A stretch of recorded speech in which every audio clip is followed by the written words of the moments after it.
Movie की starting में हमें एक कपल दिखाया जाता है जो खून में एकदम लथपथ होते हैं और घबराए हुए एकदम वो ना भाग रहे होते हैं कहीं से, मतलब किसी से डरे हुए होते हैं। तो हम इस मूवी में ये जानेंगे कि आखिर ये कपल ऐसे भाग क्यों रहे थे और ये क्यों किससे घबराए हुए थे। तो हमें एक इवेंट दिखाया जाता है जिसमें एक डेविड नाम का लड़के का इवेंट होता है, जिस वो सिविल इंजीनियर बना होता है और वहाँ पे उसकी गर्लफ्रेंड भी बैठी होती है जिससे वो बहुत ज़्यादा प्यार करता था, उससे वो शादी करना चाहता था। तो वहाँ पे वो उसको ना एक रोज़ भी देता है जाकर सीट पे और वो बहुत ज़्यादा खुश होते हैं।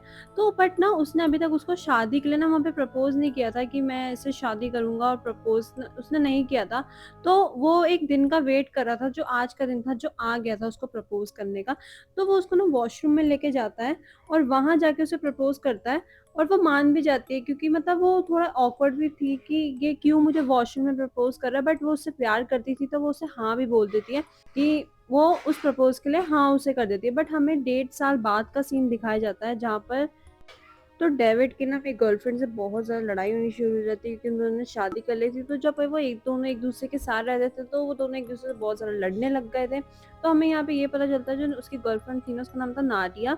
तो वो ना मतलब प्रेग्नेंट होती है, उसको पता चलता है। तो बट वो ना डेविड को ये बात नहीं बताती, क्योंकि वो श्योर नहीं थी कि मैं उसके साथ रहूंगी या नहीं रहूंगी। बट वो ये बात अपने साथ रहने पड़ोसी को बताती है जिसका नाम था टॉम। वो उनको ये बात बताती है नाडिया कि मैं ऐसे प्रेग्नेंट हूँ ये सब। तो वो उसको एक अच्छी सलाह देते हैं कि तुम डेविड को और जानो कि वो कैसा है, वो ऐसा आदमी नहीं है जो जैसे तुम सोच रही हो। तो वो उसको समझाते हैं तो वो मान जाती है। फिर जो डेविड होता है वो नाडिया को बोलता है कि हम चलो कहीं घूमने चलते हैं, पहाड़ों के इलाकों में घूमने चलते हैं। तो वो मान भी जाती है उसके साथ। तो वो दोनों वहाँ पे घूमने के लिए निकल जाते हैं। तो वो जब जाते हैं ना वहाँ पे, तो उनको ना रास्ते में उनका पेट्रोल खत्म हो जाता है, तो उनको पेट्रोल ना वहाँ पे भरवाना था। तो वो एक जगह रुकते हैं। रुकने के बाद ना वहाँ पे ना एक और लोग भी आए हुए थे जो उनको ना काफ़ी ज़्यादा ऑकवर्ड से लगते हैं, अजीब से लगते हैं। जो डेविड होता है ना उनकी गाड़ी के पास जब वो जहाँ से जा रहा होता है चेक करते हैं, वहाँ पे उन्होंने एक रेन डियर भी मार रखा होता है, जो उसको बिल्कुल भी अच्छा नहीं लगता। वो आके नाडिया को ये बात बताता है, बट वो कहती है कि हमें इससे क्या लेना देना, इसको छोड़ते हैं। तो वो वहाँ से जब जा रहे होते हैं ना, उनको हल्का सा स्क्रैच उनकी गाड़ी में उनकी गाड़ी की वजह से लग जाता है। पर वो थोड़ा सा स्क्रैच था, तो वो वहाँ से वो निकल जाते हैं। निकलने के बाद वो अपना रास्ता तय करते हैं। तय करने के बाद वो अपने होटल की तरफ ना पहुँचते हैं, जो उनका होटल था। वो जब अपने होटल के अंदर एंटर करते हैं, वहाँ पे वो जो रिसेप्शनिस्ट होती है, लेडी होती है, वो उनके साथ बहुत अजीब बिहेव कर रही होती है। वो उनको कभी घूर रही होती है, तो कभी उनको मतलब देख-देख के अजीब सा मुँह बना रही होती है, बट वो इस चीज़ को ना इग्नोर कर देते हैं और उनसे अपनी चाबी ले लेते हैं। और वहाँ पे वो लोग भी थे जिनकी गाड़ी पे उन्होंने स्क्रैच मारा था, वो लोग भी वहाँ पे थे।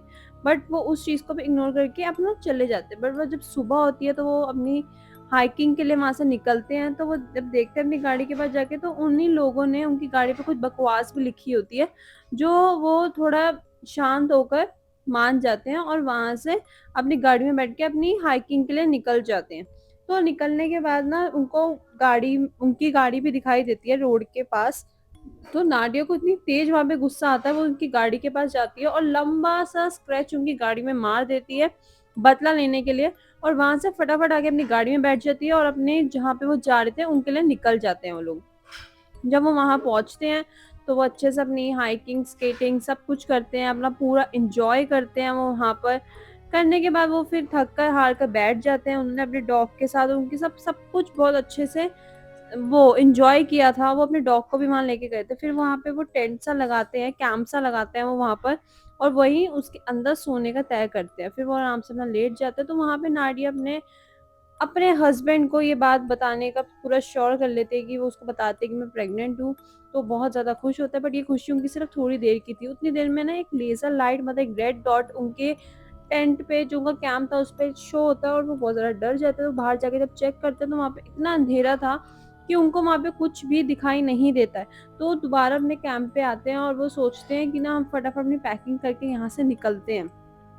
तो वो अंदर आते हैं, अपनी पैकिंग वैकिंग करते हैं, तो उनको फिर से वो रेड डॉट दिखता है और बहुत देर से बाहर चिल्लाने की आवाज़ आती है। जो उनका डॉग था उसके चिल्लाने की आवाज़ से वो भाग जाता है, बट उतनी देर में एक गन चलने की भी आवाज़ आती है। उनको पता चल गया था उनके डॉग पे किसी ने गन चलाई है। तो वो डर के फटाफट अपना बैग वैग पैक करते हैं और वहाँ से भागने की कोशिश करते हैं। और वो वहाँ से भागते भी हैं, बहुत ज़ोर-ज़ोर तेज़-तेज़ भागते हैं वहाँ से, बट उनके ऊपर ना पीछे से कोई गन की गोलियाँ चला रहा था, जो उन पे शूट नहीं हो रही थी बट वो चला रहा था। वो फटाफट वहाँ से भागते हैं, अंदर जंगल के इलाके में चले जाते हैं, जहाँ पे उनको सर्दी, पहाड़ों के ठंड का सब कुछ सामना करना था। उनको वहाँ पे एक कॉटेज भी मिलता है जहाँ पे वो बैठते हैं, पूरा लकड़ी का कॉटेज था वो। वो वहाँ पे वो रात गुज़ारने के लिए, उस ठंड से बचने के लिए वहाँ बैठ जाते हैं, बट ये चीज़ उनको ये नहीं पता था, ये कितनी भारी पड़ने वाली है। फिर सुबह होते ही वो तय करते हैं हम यहाँ से निकल जाएँगे। सुबह होते ही वो दोनों जब अपने टेंट की तरफ जाते हैं, तो वहाँ देखते हैं कि उनका कुत्ता जो था वो बहुत बुरी हालत में पड़ा हुआ है, उसको बहुत किसी ने मार रखा है। तो वहाँ पे डेविड को वॉमिट आ जाती है ये सब देखकर, तो नादिया उसको सँभालती है और गुस्सा भी करती है वहाँ पे, तो वो दोनों वहाँ से निकलते हैं। बट ना उतनी देर में जो ट्रैप होता है उनकी टेंट में, वो उसके हाथ में लग जाता है डेविड के, और वो थोड़ा ज़ख्मी हो जाता है। तो फिर वो बोलते हैं कि हम यहाँ से ना निकलते हैं। वो थोड़ा दूर आगे जाते हैं तो तुमको एक आदमी दिखाई देता है, तो उनको लगता है वो हमारी हेल्प करेगा, बट ऐसा कुछ नहीं होता। वो उल्टा उन पे गोलियाँ चलाने लगता है, जो एक गोली डेविड के हाथ में लग जाती है और वो बहुत ज़्यादा ज़ख्मी वहाँ हो जाता है। वो नादिया उसे सँभालती है और मतलब अंदर जंगल की तरफ लेके जाती है, उसी कॉटेज के पास। वो वहाँ पे जाके उसको वो वहाँ उसकी फर्स्ट एड भी ढूँढती है, जिससे वो उसका फर्स्ट एड कर सके। अगर वो वहाँ पे नहीं करेगी, तो उसका जो ज़हर है वो फैलता रहेगा और वहाँ पे उसकी डेथ भी हो सकती है। तो उसको अनफॉर्च्यूनेटली वहाँ पे उसकी किस्मत अच्छी थी, उसको मिल भी जाता है और वो उसका पूरा इलाज करके उसे लिटा देती है, जब तक हम वो घर नहीं जा सकते। तो वो ना वहाँ पे एक वो भी देखती है, अपना पास्ट देखती है, जो उसे याद कर के ना, जब भी उसे याद आता था ना, तो वो हमेशा घबरा जाती थी, डर जाती थी, जो उनका वो पास्ट था। तो हम आगे जानेंगे उनका पास्ट में ऐसा क्या था। तो वो दोनों वहाँ पे आराम करते हैं, एक दिन रात और गुज़ारते हैं और सुबह होती है वहाँ पे, तो उनको बाहर से एक आवाज़ आती है कि कोई बंदा वहाँ पे आया है। तो जब वो दोनों चेक करते हैं ना, उनको लगता है यही वो पागल आदमी है जो हमारे पीछे पड़ा हुआ है, हमें मारने की कोशिश कर रहा है। तो वो पीछे के रास्ते से वहाँ से ना निकलने की कोशिश करते हैं कि हम वो पीछे के रास्ते से वहाँ से निकल जाएँ। बट जो वो आदमी था ना, वो उन्होंने उसको देख लिया था। तो उनके पास ना एक गन मिलती है जो उनकी कॉटेज में ही थी। वो उस गन को लेते हैं और उसके ऊपर ना वहाँ पे चला देते हैं। और वो बहुत ज़्यादा वहाँ पे ज़ख्मी हो जाता है वो आदमी वहाँ पे, और वो दोनों उस मौके का फ़ायदा उठा के वहाँ से वो दोनों निकलते हैं। वो दोनों वहाँ से भागते हैं आगे, और जब वो भागते रहते हैं ना, तो वो एक पेड़ के पीछे आके छुप जाते हैं।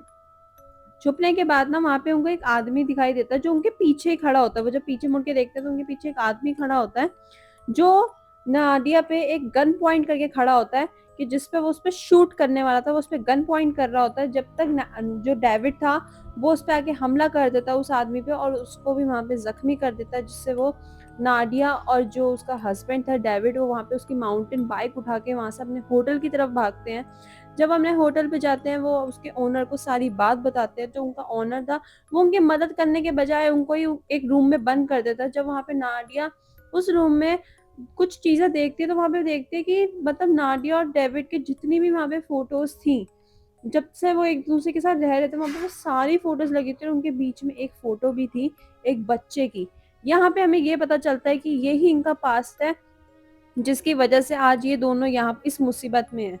तो हमें यहाँ पे ये पता चलता है, जब डेविड ने नादिया को प्रपोज़ किया था ना, तो वो दोनों बहुत ज़्यादा एक्साइटेड थे। तो वो गाड़ी में बैठ के ना कहीं जा रहे थे, तो डेविड ना का नज़र मतलब उसका ध्यान ना नादिया की तरफ चला गया था, और गाड़ी से एक बच्चे का वहाँ पे एक एक्सीडेंट हो जाता है, और वो बच्चे को जब नादिया वहाँ जाके चेक करती है, तो वो बच्चा मर चुका था। तो एक अच्छे मतलब इंसान होते तो वो उसकी हेल्प करते, उसको हॉस्पिटल लेके जाते उस बच्चे को, बट वो वहाँ पे ये चीज़ नहीं करते। वो डर के मारे उस बच्चे को वहीं छोड़ देते हैं और वहाँ से निकल जाते हैं। वो ये सोच रहे थे कि वो बच्चा अकेला था, बट वो बच्चा अकेला नहीं था, वहाँ पे उसके मॉम-डैड थे जो उसको देख रहे थे। और वो मॉम-डैड और कोई नहीं, वो उनका नेबर ही था टॉम, जो उनके ऊपर हमेशा नज़र बनाए रखता था। और वो जो रिसेप्शनिस्ट जो लेडी थी, जो उनके साथ बहुत अजीब-सा बिहेव कर रही थी, जो उनको अच्छा नहीं लग रहा था, वो रिसेप्शनिस्ट उस लड़के की माँ थी। और वो जो टॉम थे, वो उसके मतलब उसके डैड थे, जो अपने बच्चे के सदमे में आ गए थे, और उन्होंने अब ये ठान लिया था कि हम इस फैमिली को नहीं छोड़ेंगे, इसको पूरा उजाड़ देंगे। तो वो उनको बहुत ज़्यादा टॉर्चर करते हैं, तो उतनी वही गार्ड जिनको उन्होंने वहाँ पे मारा था, वहाँ पे गलती से ये समझ के कि ये इनका आदमी है, वो उनको मदद करने वहाँ पे आ जाता है। वहाँ पे उन दोनों की, टॉम और उसकी दोनों की गन फाइट्स होती हैं वहाँ पे, वो एक-दूसरे को गोलियाँ चलाते हैं। उतनी देर में ही वो दोनों वहाँ पे, जो डेविड थे और जो नाडिया थी, वो उन दोनों का मौका का फ़ायदा उठा के वहाँ से भाग जाते हैं बाहर की तरफ। और मतलब वहाँ पे जो डेविड था वो इतना ज़्यादा ज़ख्मी था कि वो आगे और नहीं भाग पाता, वो बहुत धीरे-धीरे, और आगे जाके वो दोनों रुक भी जाते हैं। तो उतनी देर में वो जो टॉम है वो वहाँ पे आ जाता है। जो डेविड है वो उससे रिक्वेस्ट करता है कि गाड़ी तो मैं चला रहा था, मैंने तुम्हारे बेटे को मारा है, तुम मुझे मार दो, मेरी बीवी को मत मारो, क्योंकि वो प्रेग्नेंट है, उसे मत मारो। बट टॉम वहाँ पे ये बोलता है कि तुमने भी तो मेरे बेटे को मारा, तुम्हें भी तो ये दर्द सहना चाहिए। तो वो उसकी बीवी के गोली मारता है माथे पे, और वहीं उसकी बीवी मर जाती है, और उस जो उसके बच्चा था उसके पेट में, वो भी वहाँ मर जाता है। तो वो उसको वहाँ पे ये बोलता है कि मैं तुम्हें ये दर्द का एहसास दिलाना चाहता हूँ कि तुमने कैसे मतलब मेरे बच्चे को मार दिया। ये मतलब तुम गाड़ी तो सोच समझ के चला सकते थे, तुमने मेरे बच्चे को मार दिया, अब तुम भी ये एहसास हो। तो वो मतलब 2 सेकंड में मतलब डेविड की वहाँ पे दुनिया खत्म हो गई, उसकी बीवी मर गई, उसका बच्चा मर गया। बट डेविड को भी ये सोचना चाहिए था, आँखें खोल के गाड़ी चलानी चाहिए थी कि कोई बच्चा अगर बीच में आ भी गया तो थोड़ा उसको देख के तो गाड़ी चलाओ। और उसने उसके बच्चे को ही मार दिया, तो उसकी लाइफ भी तो वहाँ खत्म ही हो गई। मतलब यहाँ पे हमें एक सीख भी यही मिलती है कि हमें मतलब जैसे जिसकी बीवी थी नाडिया, उसने भी उनकी गाड़ी पे स्क्रैच मारा जाके, बट हमें छोटी-छोटी बातों को छोड़ देना चाहिए। बट यहाँ पे छोटी बात नहीं थी, उन्होंने उसके बच्चे को मारा था, बट वो मतलब कंप्लेंट भी कर सकते थे पुलिस में, ये सब भी कर सकते थे, बट उन्होंने किसी की फैमिली को उजाड़ने का फैसला किया। तो मूवी यहाँ एंड होती है, और अगर आपको मेरी एक्सप्लेनेशन पसंद है तो प्लीज़ मेरी वीडियो को लाइक कर देना, चैनल को सब्सक्राइब कर देना, और अगर आप नए आए हो तो प्लीज़ सब्सक्राइब करके जाना, वीडियो को भी लाइक कर देना, और मिलते हैं नेक्स्ट वीडियो में।